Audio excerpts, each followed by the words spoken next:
रहीम अस्सलाम वालेकुम जनाब। मां आहियां इंसाफ़ अली मेमन। तव्हां पंहिंजे चैनल सम्झो ऐं सम्झायो सां गॾु जनाब अॼु जंहिं टॉपिक ते ॻाल्हाईंदासीं उहो टॉपिक ईअं आहे त तव्हां जेकॾहिं यूट्यूबर्स आहियो या यूट्यूब में या कंहिं बि नमूने सां का वीडियो ठाहिणु चाहियो था या एडिटिंग करणु चाहियो था या इंट्रो ठाहिणु चाहियो था त उहो कीअं ठाहींदो। अॼु मां इहो तव्हांखे सेखारींदुसि त एंड्रॉयड मोबाइल में इंट्रो कीअं ठाहिबो ऐं उन जे बारे में जेकॾहिं तव्हां सम्झणु चाहियो था सिखणु चाहियो था त आख़िर ताईं मुंहिंजे वीडियो खे ॾिसंदा रहिजो ऐं इंशाअल्लाह तव्हांखे वॾो फ़ाइदो थींदो। जनाब वीडियो शुरू करण खां पहिरीं हमेशह वांगुरु मुंहिंजी रिक्वेस्ट आहे त मुंहिंजे चैनल सम्झो सम्झायो खे सब्सक्राइब कयो। सब्सक्राइब करण जो तरीक़ो तमामु आसानु आहे। तव्हां मुंहिंजे चैनल में वञी रेड कलर जे बटन खे क्लिक कंदो। क्लिक करण सां बेल जो आइकॉन ईंदो, उन खे बि क्लिक कयो ऐं ईअं कंदो त मुंहिंजो हर नई अचण वारी वीडियो जी नोटिफिकेशन तव्हां ताईं पहुचंदी ऐं उन खे तव्हां आराम सां ॾिसी सघंदव। जनाब ईअं तव्हांखे करणु बि खपे, छाकाणि जो आऊं हर रोज़ का न का नई शइ तव्हांजे लाइ आणींदो रहंदुसि जेका तव्हांजी मालूमात में इज़ाफ़ो कंदी। ऐं मुंहिंजे वीडियोज़ खे लाइक ऐं शेयर करणु न विसारींदा। कमेंट्स में मूंखे लिखो त मुंहिंजा वीडियोज़ तव्हांखे कीअं पिया लॻनि ऐं जेकॾहिं को सुवाल आहे त उहो बि पुछी सघो था। हाणे हलूं था वीडियो जी तरफ़। अॼु तव्हांखे इंट्रो ठाहिणु सेखारींदुसि, उहो बि पावर डायरेक्टर में। जनाब त पावर डायरेक्टर खे क्लिक कयूं था। इन जो रिव्यू आऊं तव्हांखे पहिरीं ॾेई चुको आहियां ऐं जीअं क्लिक कंदासीं त हिन जी जेका फस्ट इंटरफेस ईंदी उहा इन तरह जी हूंदी, जंहिंमें तव्हां ॾिसी सघो था त ही जेको तव्हांजा प्रोजेक्ट आहिनि उन्हनि सभिनी खे ई शो कंदो। ऐं पर असांखे नओं प्रोजेक्ट ठाहिणो आहे त हिन खे क्लिक कंदासीं। क्लिक करण सां हिकिड़ी नई विंडो खुलंदी। हिते तव्हां पंहिंजे प्रोजेक्ट जो नालो ॾियो ऐं हिते ॾियां थो इंट्रो 2 ऐं ओके कयां थो ऐं ओके कंदुसि। ओके करण सां इहा खिड़की खुली वेंदी ऐं इन में मूं तव्हांखे पहिरीं बि ॿुधायो आहे त जेके बि तव्हां जे इंपोर्ट करणु चाहियो था ही टाइम लाइन में त उहे सभु अची वेंदा। पर फ़िलहालु आऊं बैक कलर बोर्ड खे इंपोर्ट कंदुसि। कलर बोर्ड खे क्लिक करण खां पोइ इन मां जेको बि कलर तव्हांखे सूट करे, सपोज़ कयो मूंखे हीउ येलो कलर सूट करे थो, इन खे डबल क्लिक कंदुसि। हीअ तव्हां ॾिसी सघो था टाइम लाइन में अची वियो आहे। इन खे प्ले करे आऊं ॾिसंदुसि त हीउ प्ले थी वेंदो। हीउ इंस्ट्रक्शन्स ॾींदो, इन खे तव्हां फॉलो करे सघो था, सिखी सघो था।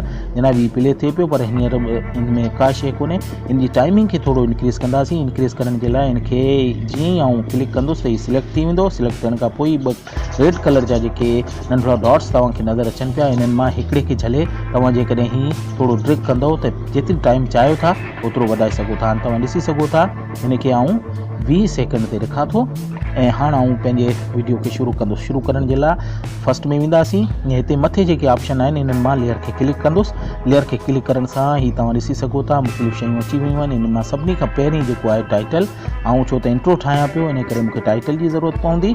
ऐं जनाब टाइटल खां पोइ ही जेका विंडो खुली आहे इन में मुख़्तलिफ़ इफेक्ट्स आहिनि। इन्हनि में उहो पुछे पियो त टाइटल कहिड़े नमूने सां तव्हांजे में अचे त आऊं मूंखे सिलेक्ट कयां थो। हीउ हिकिड़ो आहे, इन खे डबल क्लिक कंदुसि। जीअं क्लिक कंदुसि हीअ हेठि अची वियो टाइम लाइन में। इन खे क्लिक कंदुसि त सिलेक्ट थी वेंदो।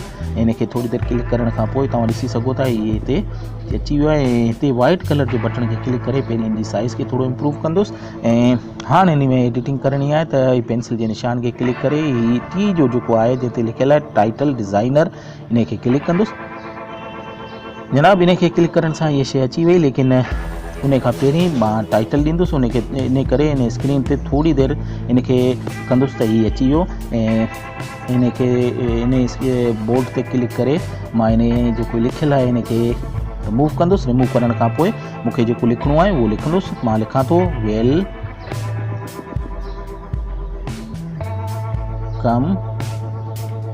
Two my channel.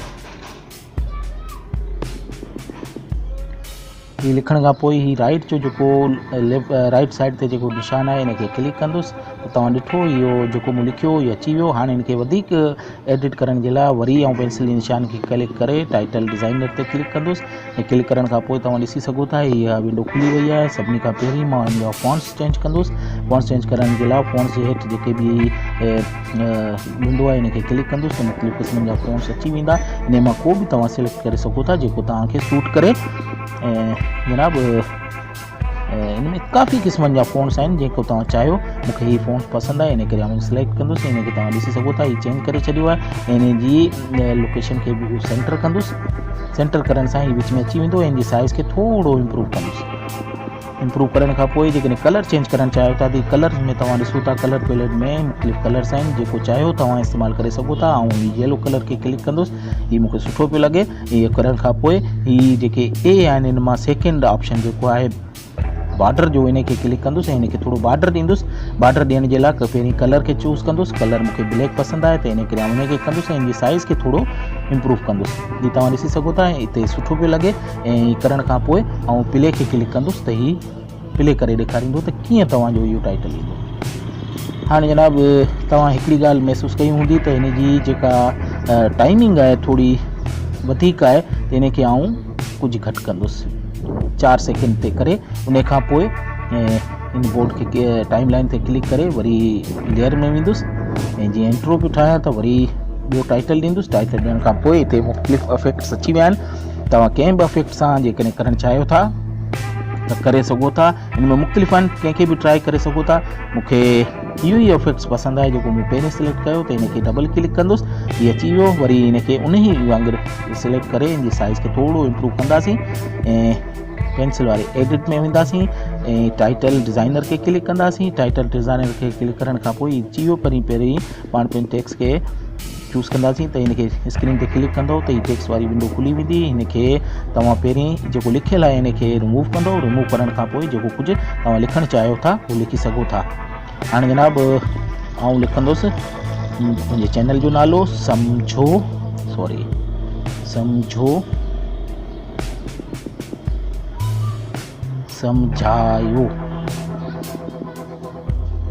सम्झायो चैनल जो नालो लिखी राइट साइड ते जेको राइट जो बटन आहे इन खे क्लिक कंदुसि। तव्हां ॾिसी सघो था, हीअ चैनल अची वियो आहे। इन खे थोरो इम्प्रूव कंदुसि ऐं वरी पेंसिल खे करे टाइटल डिज़ाइनर में वेंदुसि। जीअं वेंदुसि त टाइटल डिज़ाइनर खुली वियो। हाणे सभिनी खां पहिरीं इन जा फ़ॉन्ट्स चेंज कंदुसि। फ़ॉन्ट्स चेंज करण लाइ इन खे क्लिक करे कंहिं बि फ़ॉन्ट्स खे तव्हां सिलेक्ट करे चूज़ करे सघो था। मूंखे पर्सनली फ़ॉन्ट्स पसंदि आहे, इन करे आउं इन खे ई रखंदुसि। ऐं इन जे कलर खे चेंज करण जे लाइ इहो येलो कलर मूंखे पर्सनली पसंदि आहे। तव्हांखे जेको पसंदि हुजे उहो चेंज करे सघो था। मूं येलो कयो आहे ऐं येलो थी वियो। उन खां पोइ सेकेंड बॉर्डर में वेंदुसि।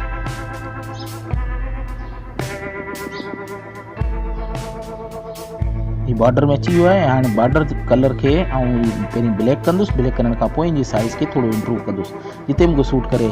सपोज़ कयो मूंखे हिते सुठो पियो लॻे त इन खे करे प्ले जे बटन खे दॿाईंदुसि त तव्हां ॾिसी सघंदो त हीअ तव्हांजो इफेक्ट कीअं थो अचे। हिन जी बि साइज़ थोरी मूंखे वधीक पई लॻे त इन खे थोरो घटाईंदासीं। इन खे बि 4 सेकेंड ते रखंदासीं। ऐं करण खां पोइ हाणे वरी असांखे ॿियो बि इन में शइ विझणी आहे त टाइटल खे क्लिक कंदासीं। टाइटल खे करण खां पोइ इफेक्ट को बि तव्हां वठी सघो था। सपोज़ कयो इन खे इहो इफेक्ट आहे, इन खे मूं क्लिक कयो, इन खे सिलेक्ट कंदुसि। सिलेक्ट करण खां पोइ तव्हां ॾिसी सघो था हिते अची वियो आहे। ऐं इन जे एडिट करण जे लाइ इन खे टाइटल डिज़ाइनर में वञी ऐं इन स्क्रीन खे थोरो क्लिक कंदुसि त हीअ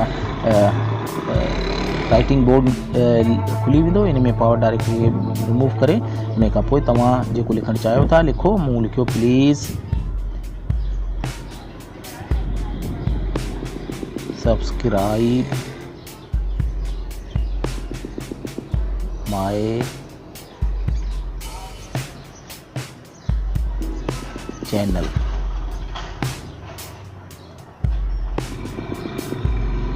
लिखण खां पोइ राइट कलर जे राइट खे क्लिक कंदासीं। करण खां पोइ तव्हां ॾिसी सघो था हीअ अची वियो आहे। इन जो कलर थोरो धुंधलो आहे, इन खे पाण चेंज कयूं था। वरी पेंसिल वारे निशान में हली टाइटल डिज़ाइनर खे क्लिक कंदासीं। जीअं कंदासीं त हीअ अची वियो। हाणे हिन में तव्हां सभिनी खां पहिरीं कलर इन जो चूज़ कयो। कलर मां उहो ई चूज़ कंदुसि, येलो कलर। हीअ येलो कलर अची वियो आहे। ऐं इन जा फ़ॉन्ट्स बि तव्हां चेंज करे सघो था। मूं तव्हांखे ॿुधायो तव्हां काफ़ी क़िस्मनि जा फ़ॉन्ट्स आहिनि, जेको चाहियो उहो करे सघो था। पर मूंखे स्पेशली इहो फ़ोन पसंदि आहे त इन खे आउं उन खे सिलेक्ट कंदुसि ऐं इन खे सेंटर में आणींदुसि। हीअ ॾिसो तव्हां सेंटर में अची वियो आहे। इन जी साइज़ ठीकु आहे। ऐं उन खां पोइ बॉर्डर में हलंदासीं। बॉर्डर में हलण खां पोइ पहिरीं इन जे कलर खे ब्लैक कंदासीं। ब्लैक करण खां पोइ इन जी साइज़ खे थोरो इम्प्रूव कंदासीं। ही तव्हां ॾिसी सघो था, तमामु सुठो लॻे पियो। हाणे हिनखे प्ले करे तव्हां ॾिसणु चाहियो था त ॾिसी सघो था त हीउ कीअं ईंदो, ॾिसी सघो था हीउ इफेक्ट ॾिए पियो, ईअं ईंदो। हाणे हिनजी बि साइज़ खे कुझु घटाइण जे लाइ हिनखे वरी क्लिक कंदासीं, इहे जेकी वाइट डाट आहिनि हिनखे ट्रिक करे हिननि खे थोरो घटाईंदासीं, हिनखे बि 4 सेकंड ते रखंदासीं, हीउ थी वियो। उन खां पोइ जेकॾहिं वरी तव्हां ॿियो कुझु लिखणु चाहियो था त उनजे लाइ लेयर में वञो, लेयर खे क्लिक कयो, टाइटल खे क्लिक कयो, टाइटल खे क्लिक करण खां पोइ इहे ऑप्शन खुली विया आहिनि। इन्हनि मां कंहिंखे बि तव्हां चूज़ करणु चाहियो ऐं हिनखे डबल क्लिक कंदुसि, हीअ अची वियो। हिनखे वरी ॿीहर सिलेक्ट कंदुसि, सिलेक्ट करण खां पोइ हिनजी साइज़ खे थोरो इम्प्रूव कंदुसि ऐं इम्प्रूव करण खां पोइ पेंसिल वारे निशान में टाइटल डिज़ाइनर में वेंदुसि। डिज़ाइनर में वञण खां पोइ हिनखे थोरो हिकिड़े दफ़ा क्लिक करण सां हीअ जेको राइटिंग पैड आहे इहा खुली वेंदी। हिनखे ये रिमूव करे इन खां पोइ हिते जेकॾहिं तव्हां लिखणु चाहियो था त लाइक एंड शेयर माए थोरो वधी थो वञे त हिनखे पाण हेठीं लाइन में आणींदासीं, माए वीडियोज़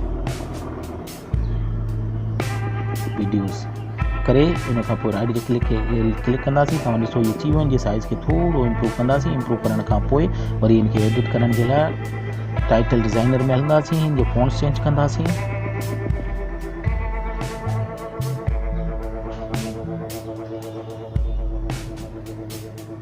ये फ़ॉन्ट्स चेंज कयोसीं, फ़ॉन्ट चेंज करण खां पोइ हिनखे सेंटर कंदासीं। ही सेंटर करण खां पोइ ॾिसी सघो था थोरी साइज़ हिनजी वधीक आहे त हिनखे थोरो घटाइण जे लाइ हूअं ई मथे जेको वाइट बटन आहे हिनखे हेठि मथे करण सां तव्हां हिनजी साइज़ घटाए सघो था। कलर चेंज करणु चाहियो था त कलर चेंज कयो ऐं हुन खां पोइ बॉर्डर में हलंदासीं। बॉर्डर में वञण खां पोइ पहिरीं बॉर्डर कलर चूज़ कयो, ब्लैक मूंखे पसंदि आहे, तव्हांखे ॿियो कुझु जेकॾहिं कलर पसंदि आहे त उहो बि करे सघो था। हिनखे इम्प्रूव करण खां पोइ हीउ ॾिसो था बहितर लॻे पियो ऐं प्ले कंदव त तव्हांखे हीउ प्ले करे ॾेखारींदो त कीअं ईंदो। ऐं जनाब ही करण खां पोइ जेकॾहिं तव्हां हीउ ॾिसो पिया त हीउ मथियूं जेको बैकग्राउंड आहे इहो वधियल आहे त हिनखे चूज़ कयो। चूज़ करण खां पोइ हिनखे तव्हां कट बि करे सघो था। कट करण जे लाइ ही पेंसिल जे हेठि जेको निशान आहे कट वारो हिनखे कट कंदव त हीउ कट थी वियो। हाणे हिनखे तव्हां सिलेक्ट करे ही डस्टबिन वारे निशान खे क्लिक कंदव त हीउ बक़ाया जेको इज़ाफ़ी आहे इहो कटिजी वेंदो। हाणे तव्हांजो टाइटल तयारु आहे। तव्हां हिनखे शुरू खां ॾिसी सघो था। ही जनाब तव्हांजो इंट्रो जेको तव्हां पंहिंजे वीडियोज़ जे लाइ ठाहिणु चाहियो था उहो तयारु आहे ऐं ईअं तव्हां बहितरीनु नमूने जो इंट्रो इन पावर डायरेक्टर में ठाहे सघो था ऐं तमामु सुठो सॉफ्टवेयर आहे। हिनखे तव्हां ज़रूरु इस्तेमालु कजो। हाणे जनाब हिनखे सेव करिणो आहे त सेव करण जे लाइ मथे जेको सेटिंग जे मथे जेको लिंक आहे हिनखे क्लिक कंदासीं। क्लिक करण खां पोइ हिकिड़ी विंडो खुलंदी। हिन में सेव प्रोजेक्ट बि करे सघो था, प्रोड्यूस वीडियो बि करे सघो था। जेकॾहिं प्रोजेक्ट सेव करिणो आहे त सेव प्रोजेक्ट खे दॿायो, पर आउं हिनखे प्रोड्यूस करणु चाहियां थो त प्रोड्यूस वीडियो में वेंदासीं। वञण खां पोइ इहा खिड़की खुली वई। हिन जो पहिरीं आउं तव्हांखे ॿुधाए चुको आहियां त हिनखे जेकॾहिं सेव टू गैलरी में या SD कार्ड में करिणो आहे त हीउ फर्स्ट ऑप्शन आहे। शेयर फेसबुक ते करिणो आहे, शेयर यूट्यूब ते करिणो आहे, मोर आउटपुट ऑप्शंस जेकॾहिं तव्हांखे ॾियणा आहिनि त इहे सभु कुझु करे सघो था। एक्सपोर्ट साइबर लिंक क्लाउड में बि जेकॾहिं तव्हां हिनखे रखणु चाहियो त रखी सघो था। ऐं हिनखे फ़िलहालु सेव टू गैलरी या SD कार्ड खे क्लिक कंदुसि। क्लिक करण सां हिनजी जेको इहो आहे तव्हां खां क्वालिटी पुछे पियो ऐं हिनखे HD क्वालिटी ॾींदुसि ऐं प्रोड्यूस जे बटन खे दॿाईंदुसि। जनाब जीअं ई प्रोड्यूस जे बटन खे दॿाईंदव त हीउ प्रोड्यूस थियणु शुरू थी वेंदो। थोरो टाइम वठंदो। MP3 फॉर्मेट में MP4 फॉर्मेट में हीउ प्रोड्यूस थिए पियो ऐं थोड़ी देर वेट कयो।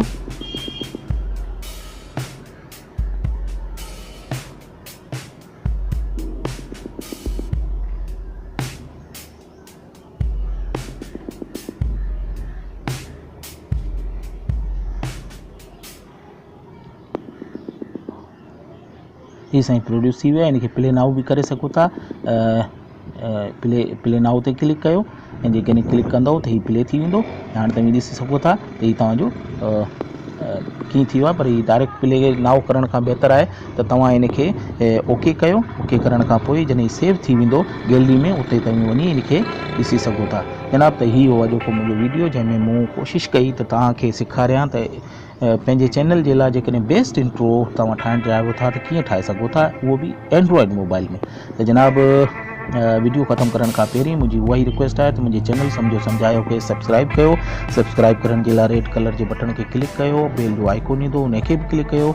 ईअं करण सां मुंहिंजी हर अचण वारी वीडियो जी नोटिफिकेशन तव्हां ताईं पहुचंदी। ऐं मुंहिंजे वीडियोज़ में बि सब्सक्राइब जो बटन आहे उन खे बि क्लिक करे मुंहिंजे चैनल खे सब्सक्राइब करे सघो था।